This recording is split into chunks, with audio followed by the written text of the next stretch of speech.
Red టీవీలో మీ వ్యాపార ప్రకటనల కోసం ఈ నంబర్ని సంప్రదించండి 6281747728. Hi viewers, welcome to our channel.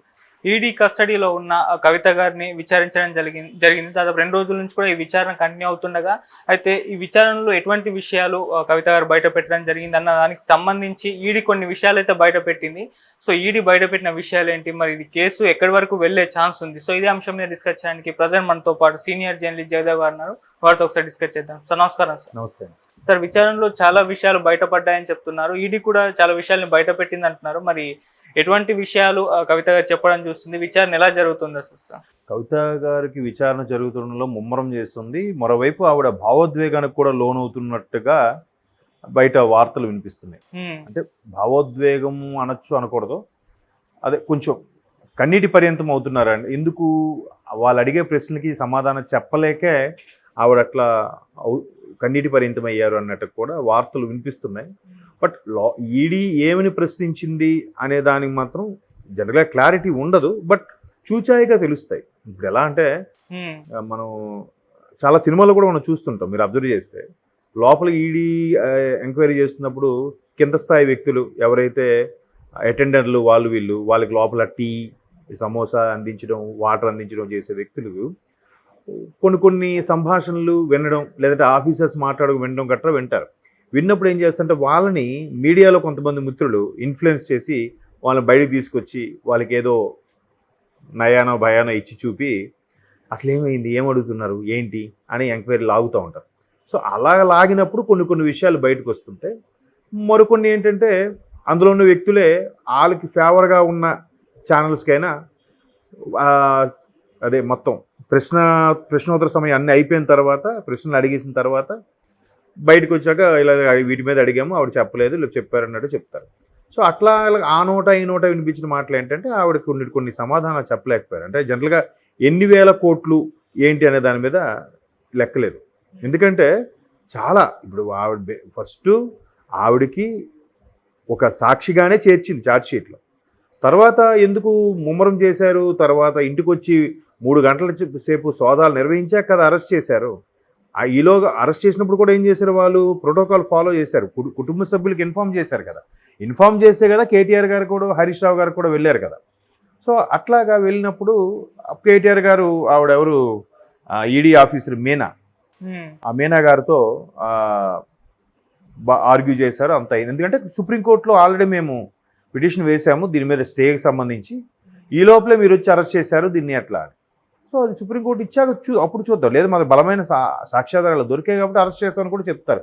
లేదంటే ఆఫీసర్ జాబ్కి రిస్క్ కదా, వాళ్ళ మీద మళ్ళీ ఎక్స్ప్లెనేషన్ ఇచ్చుకోవాల్సి ఉంటుంది కదా. సో అది అయితే మొత్తానికి ఈ ఈడీ వేసే క్వశ్చన్స్కి ముఖ్యంగా ఆన్సర్స్ లేకుండా పోయాయి. అంటే ఎన్ని కోట్లు అయింది, మీకు అసలు దీంట్లోకి ఎవరి ద్వారా వచ్చారు, మీరు ఎక్కడో తెలంగాణలో ఉన్న మీరు ఇక్కడ ఢిల్లీ లెక్కర్ స్కామ్ సంబంధించి ఒక కేజ్రీవాల్ గారు అసిస్టెంట్ ఎవరైతే ఉన్నారో వాళ్ళ ద్వారా, లేదంటే కేజ్రీవాల్ గారి టీంలో ఉండే ఉప ముఖ్యమంత్రి ఆయన సిసోడి ఎవరున్నారో వాళ్ళ ద్వారా వాళ్ళందరికీ ముట్ట చెప్పారు, వాళ్ళకు కూడా ఇష్యూ ఉంది అన్నట్టుగా వార్తలు వచ్చి ఉప ముఖ్యమంత్రికి ఆల్రెడీ అరెస్ట్ కూడా చేశారు కదా. ఉప ముఖ్యమంత్రి స్థాయిలో ఉండే వ్యక్తి చేసినప్పుడు ఒక ఎమ్మెల్సీకి అరెస్ట్ చేయడానికి ఏముంది? సో అలాంటి విషయాలు వచ్చినప్పుడు రీసెంట్గా ఇదే అంశంలో ఇంకో విషయం ఏంటంటే వాళ్ళ ముఖ్యమంత్రికి సలహాదారులుగాను లేదా పిఏగా ఉన్న ఆమె పేరేంటి, సుఖేందర్ సంథింగ్, ఆయన ఒక లేఖ రాశారంట. ఏమి లేఖ రాశారు, ఇట్లా లిక్కర్ స్కామ్ సంబంధించి ఏవేవి జరిగాయి, ఏవేవి ఉన్నాయి ఏంటి అని దాని మీద ఆల్రెడీ ఆయన అరెస్ట్ అయ్యి లోపల ఉన్న వ్యక్తి. సో ఆయన కవిత గారికి ఒక లేఖ రాశాడంట.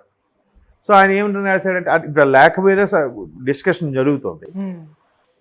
మేము ఆల్రెడీ లోపల ఉన్నాం, మా క్లబ్లో మీరు కూడా జాయిన్ అయిపోతున్నారు, మీతో పాటు ఢిల్లీ ముఖ్యమంత్రి గారు కూడా, కేజ్రీవాల్ గారు కూడా త్వరలోనే వస్తారు, మీరేం కంగారు పడకండి, దీనికి మీరు అంత భయపడాల్సింది లేదు అన్నట్టుగా కొంచెం వ్యంగ్యంగా లేఖ రాశాడట ఆయన. సో అంటే మొత్తం మీద ఏంటంటే స్కామ్లో అయితే ఏదో జరిగింది అనేది మాత్రం మనకు అర్థమవుతుంది, అంతే కదా. ఢిల్లీ స్కామ్లో ఏదో జరిగింది, జరగబోతుంది, ఎవరెవరికి ఏ ముడుపులు అందాయి, ఆ ముడుపులు ఎలా మళ్లించారు, దాని మీద లెక్కాజమా ఉందా అంటే ఏమీ లేదు. ఇప్పుడు ఎన్ని వేల కోట్లు టర్న్ ఓవర్ అవుతుంది, ఎవరెవరికి ఏం చెందుతున్నాయని దాని మీదే వాళ్ళు సమాధానం చెప్పలేకపోయారు. ఇంకా అలాంటప్పుడు అసలు మీకు 100 కోట్లు ఒక సందర్భంలో 100 కోట్లు ముట్టాయని కూడా అంటున్నారు. మరి ఆ 100 కోట్లకు సంబంధించి మీరు క్లారిటీ ఇవ్వగలరంటే క్లారిటీ ఇవ్వలేకపోయారట. సో ఇట్లా ప్రశ్నలు సంధిస్తున్నప్పుడు ఏమవుతుందంటే ఆవిడ కొంచెం కొన్నిటికి సమాధానం చెప్పలేక కొంచెం కన్నీటి పర్యంతం అయ్యారని బయట చర్చ. మేము మొత్తానికి ఇష్యూ అయితే నడుస్తుంది. ఇప్పుడు ఆల్రెడీ ఇక్కడ నుంచి కేటీఆర్ గారు, హరీష్ రావు గారు కూడా ఢిల్లీ కూడా వెళ్ళారు. ఈడీ ఎక్కడైతే ఎంక్వైరీ చేస్తుందో ఆ ప్లేస్కి వెళ్ళారు. మరి చూడాలి, మరి కుటుంబ సభ్యులతో కూడా పిలిచి మాట్లాడతారా, లేదంటే ఇప్పుడు రిమాండ్ తీసుకున్నారు, అరెస్ట్ చేసి రిమాండ్ తీసుకోవడం అంటే ఎన్ని రోజులు అయితే నువ్వు కోర్టులు పర్మిషన్ తీసుకొని విచారిస్తారు అన్ని కోణాల్లో కూడా. అసలు ఇంకో క్వశ్చన్ కూడా వేశారు. యాక్చువల్గా మీ వాట్సాప్లో కానీ మీ ఫోన్లో కానీ కొంత సమాచారం ఉన్నట్టుగా మాకు తెలిసింది. ఆ సమాచారం ఏంటంటే అది ఆల్రెడీ డిలీట్ అయిపోయిందో, సంథింగ్ మిస్ఫైర్ అయింది. అప్పుడే కదా ఆవిడ గుర్తుంది, లాస్ట్ టైం వచ్చినప్పుడు ఆవిడ ఫోన్లు కూడా ఇలా చూపించారు మీడియా ముందు, ఏం లేవు ఎందులో అన్నట్టుగా. బట్ వాళ్ళ తర్వాత తెలిసిన ఇన్ఫర్మేషన్ ఏంటంటే ఇవన్నీ కూడా ఒక డైరీలో రాసుకుంటున్నారు. ఆ డైరీ ఏమైంది, ఇప్పుడు ఎవరి నుంచి ఎంత వచ్చింది, ఎవరికి ఎంత ఇవ్వాలి, అంతా దాన్ని ఏమంటారు, ఒక ర్యాకెట్ కదా. ఆ ముడుపుల ర్యాకెట్ అంతా కూడా వెలికి తీద్దామంటే ఆ డైరీ బయటికి తీయట్లేదు, ఎక్కడుందో కూడా చెప్పట్లేదు. సో ఇటువంటి జవాబు లేని ప్రశ్నలు వేసేసరికి ఎవరికైనా కొంచెం బాధ అనిపిస్తుంది. ఎందుకంటే అరే అనవసరంగా ఇరుక్కున్నామా లేదా మమ్మల్ని ఇరికించారా అనేది చూడాలి, అంతే కదా. ఇప్పుడు మరోవైపు ఏంటంటే కేవలం బీజేపీ వాళ్ళు సెంట్రల్లో ఈడీ, సిబిఐ ఇటువంటి వాళ్ళని ఉపయోగించి కవిత గారు లాంటిని అరెస్ట్ చేశారు తప్ప, కక్ష సాధింపుకి కానీ అరెస్ట్ చేశారు తప్ప ఈవిడేం తప్పు చేయలేదు అన్నట్టుగా ఎక్కడ మాట్లాడలేదు.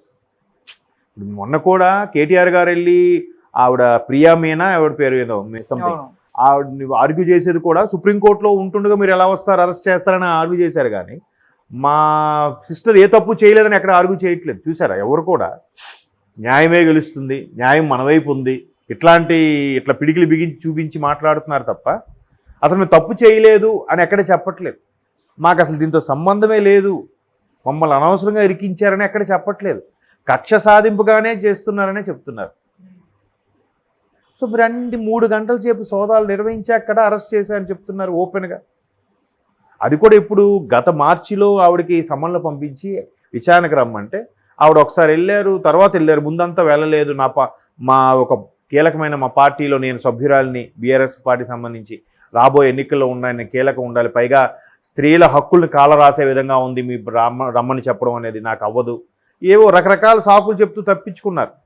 తర్వాత ఎప్పుడైతే ఎంక్వైరీకి పిలిచారో అప్పటి నుంచి ఛార్జ్షీట్లు ఈవిడ పేరు కూడా ఎంక్వైరీ. ఎందుకు, ఆవిడ పిఏ ఎవరైతే ఉన్నారో ఆయన ఫస్ట్ కదా దొరికాడు. దొరికిన తర్వాత మొత్తం తీగలాగితే డొంకంతా కదిలింది. కవిత గారు పిఏ అరెస్ట్ అయిన తర్వాతే కదా ఇవన్నీ వచ్చాయి. బినామీగా ఆయన పెట్టాడు, కవిత గారు అన్నీ అటు మళ్లించారని ఆయన ఈవిడ పేరు చెప్పడం, ఈవిడ ముందు సాక్షిగా తీసుకోవడం, తర్వాత ఈవిని కూడా ఆ ఛార్జ్షీట్లో పేరు యాడ్ చేయడం. మొత్తానికి మొన్న 4 days బ్యాక్ అరెస్ట్ చేశారు. వచ్చి ఫ్రెష్, అది ఇప్పుడు ఫ్రైడే, మళ్ళీ సాటర్డే సండే అయితే బెయిల్ కోసం వెళ్తారనో మరి లేకపోతే ఇతర అంటే ఇటువంటివన్నీ కూడా బీఆర్ఎస్కి ఫేవర్గా ఉన్న వాళ్ళు మాట్లాడినవి ఇవన్నీ. అది కూడా అయ్యుండొచ్చు, సాటర్డే సండే బెయిల్ దొరకదని అలా చేస్తున్నాం. ఎందుకంటే ఈవెన్ చంద్రబాబు నాయుడు గారు అరెస్ట్ అప్పుడు కూడా అంతే కదా, ఆ ఈవినింగ్ ఎప్పుడో చేశారు, మరి తర్వాత ఇంకా సాటర్డే సండే బెయిల్ లేదు. సో అట్లా అదలా డ్రాగన్ అయ్యింది. సో ఇప్పుడు కూడా ఇలా డ్రాగన్ అవ్వడం, ఆ కేజ్రీవాల్కి సంబంధించిన ఎవరైతే ప్రధాన అనుచరులుగా ఉన్నారో ఆయన ఆల్రెడీ అరెస్ట్ అవ్వడం, ఆయన ఎంత బాధపడ్డాడో లేదంటే అప్రూవర్గా మారాడో విషయం తెలియదు. కానీ మొత్తానికి కవిత గారికి లేఖ రాశాడంట, మనం ఈ క్లబ్లో చేరిపోదాం, నేను ఆల్రెడీ వచ్చాను, మీరు కూడా వచ్చాను, వెల్కమ్ టు ఈ జైల్ క్లబ్, నెక్స్ట్ కేజ్రీవాల్ గారు కూడా వచ్చే ఛాన్సెస్ ఉన్నాయి. ఎందుకంటే ఆయనకి సంబంధించి ఎన్నికల బాండ్ల రూపంలో ఇచ్చారా, లేదంటే పార్టీ ఫండ్ కింద ఇచ్చారా, లేదంటే ఇవన్నీ తెలిసే తీసుకున్నారా అనేది ఇప్పుడు క్లారిటీ వచ్చాక కేజ్రీవాల్ గారి మీద కూడా ఉచ్చు బిగించే అవకాశం కనిపిస్తుంది. సో ఈ ఎన్ఫోర్స్మెంట్ డైరెక్టర్ ఎవరిని వదలట్లేదు. సో అలాంటప్పుడు కేజ్రీవాల్ లాంటి వాళ్ళనే వదలకపోతే కవిత గారు ఎందుకు వదులుతారు? మరోవైపు రాజకీయ దృక్కోణం కూడా చెప్తున్నారు, రాజకీయ పరంగా కూడా కొన్ని ఉన్నాయి, బీజేపీ బీఆర్ఎస్ ఒకటే కాదు అని చెప్పడానికే ఎట్టకేలకు కవిత గారికి అరెస్ట్ చేశారు అని కూడా కొన్ని అభిప్రాయాలు ఉన్నాయి. మేబీ అయినా ఉండొచ్చు, రాజకీయాల్లో ఏది ఎవరు ఎప్పుడు ఎలాగైనా ఇట్లే చేసుకోవచ్చు, ఎలాగైనా పావులు కదపచ్చు, వాళ్ళ స్వలాభం కోసం, వాళ్ళ పార్టీ కోసం, ఓట్ల కోసం, వాళ్ళ మైలేజ్ కోసం. సో మేబీ చూద్దాం. Okay sir, thank you so much sir.